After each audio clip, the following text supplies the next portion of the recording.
വളരെ ഫേമസ് ആയിട്ടുള്ള ഗിലാഞ്ചിയുടെയും പാലിൻ്റെ റെസിപ്പിയാണ് കേട്ടോ ഞാനിന്ന് കാണിക്കുന്നത്. ലക്ഷദ്വീപിലെ സ്പെഷ്യൽ ഫുഡാണ്.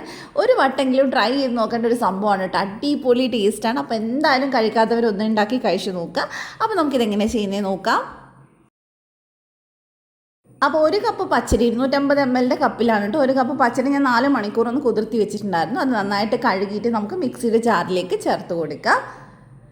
ഇനി നമുക്ക് വേണ്ടത് വെള്ളമാണ്. അപ്പോൾ ആദ്യം തന്നെ നമ്മൾ ഒരു കപ്പ് വെള്ളം എടുത്തിട്ടുണ്ട്. അതിൻ്റെ പകുതി നമ്മൾ ആദ്യം ചേർത്ത് കൊടുക്കുക. മുഴുവൻ ഒരുമിച്ച് ചേർത്ത് അരച്ചെടുക്കാൻ പറ്റില്ല. നല്ല ഫൈനായിട്ട് അരച്ചെടുക്കണം, അത് നിർബന്ധമാണ്. നന്നായിട്ട് അരച്ചെടുത്തതിന് ശേഷം ഇതിലേക്ക് 2 മുട്ടയും ബാക്കിയുള്ള വെള്ളവും കൂടെ ചേർത്ത് കൊടുക്കുക. അപ്പോൾ മൊത്തം നമ്മളിപ്പോൾ ഒരു കപ്പ് വെള്ളം ചേർത്തിട്ടുണ്ട്.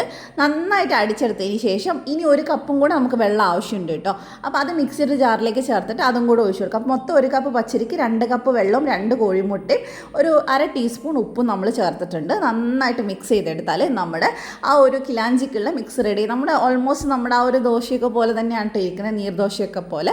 പിന്നെ നമുക്ക് വേണ്ടത് തേങ്ങാപ്പാൽ. നല്ല കട്ടിയുള്ള തേങ്ങാപ്പാൽ 2 കപ്പ് എടുത്തിട്ടുണ്ട്. അതിലേക്ക് 2 ടേബിൾ സ്പൂൺ ശർക്കര പൊടിയും 1/2 ടീസ്പൂൺ ഏലക്കയും ചേർത്തിട്ട് നമുക്ക് നന്നായിട്ട് മിക്സ് ചെയ്തെടുക്കുക. അഥവാ ശർക്കര പൊടി ഇല്ലെങ്കിൽ ഒരു ചെറിയ കഷ്ണം ശർക്കര ഉരുക്കിയിട്ട് അരിച്ച് നമ്മൾ ഇതിലേക്ക് ചേർത്ത് കൊടുത്താൽ മതി. പിന്നെ ഇതിലേക്ക് വേണ്ടത് 2 ചെറുപഴമാണ്. 2ഓ 3ഓ എടുത്താലും കുഴപ്പമൊന്നുമില്ല. അത് നമുക്ക് റൗണ്ടായിട്ടൊന്ന് കട്ട് ചെയ്തിട്ട് ഇതിനകത്തോട്ട് ചേർത്ത് കൊടുക്കുക. അപ്പോൾ ഈ ഒരു ശർക്കരയും തേങ്ങാപ്പാലൊക്കെ ചേർന്നുള്ള മിക്സിന് ഒരു പ്രത്യേക ടേസ്റ്റാണ് കേട്ടോ. നമുക്കിത് ഇടിയപ്പത്തിൻ്റെ കൂടെയോ അപ്പത്തിൻ്റെ കൂടെ ഒക്കെ കഴിക്കാൻ പറ്റുന്ന നല്ലൊരു കോമ്പിനേഷനാണ്. അപ്പോൾ നമ്മളിത് കട്ട് ചെയ്തെടുത്തിട്ടുണ്ട്. നല്ലപോലെ മിക്സ് ചെയ്ത് നമുക്കിനി ഇതെടുത്ത് മാറ്റി വയ്ക്കാം. ഇനി നമ്മൾ നേരത്തെ ഉണ്ടാക്കിയിട്ടില്ല മുട്ടയുടെ പച്ചരിയുടെ മിക്സ് ഉണ്ടല്ലോ, അതിൽ നിന്ന് കുറച്ച് മാത്രം മാവ് ഒഴിച്ചിട്ട് നമുക്കിതിന് നല്ല തിന്നായിട്ട് നീർദോശ പോലെ ഒന്ന് ചുട്ടെടുക്കാം.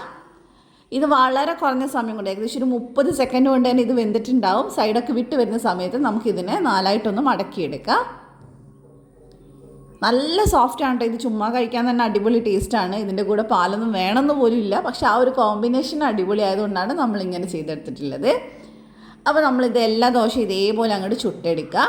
ഇത് ലക്ഷദ്വീപിൽ പോയവരൊക്കെ കഴിച്ചിട്ടുണ്ടാവും. അവിടുത്തെ ഒരു സ്പെഷ്യൽ ഫുഡും കൂടിയാണ്. അപ്പോൾ കഴിച്ചവരുണ്ടെങ്കിൽ ഒന്ന് കമൻറ്റ് ചെയ്തേക്കണേ, നിങ്ങൾക്ക് ഇഷ്ടമാണോ എങ്ങനെയാണെന്നൊക്കെ ഉള്ളത്. അപ്പോൾ നമ്മൾ ദോശയൊക്കെ ചുട്ടെടുത്തിട്ടുണ്ട്.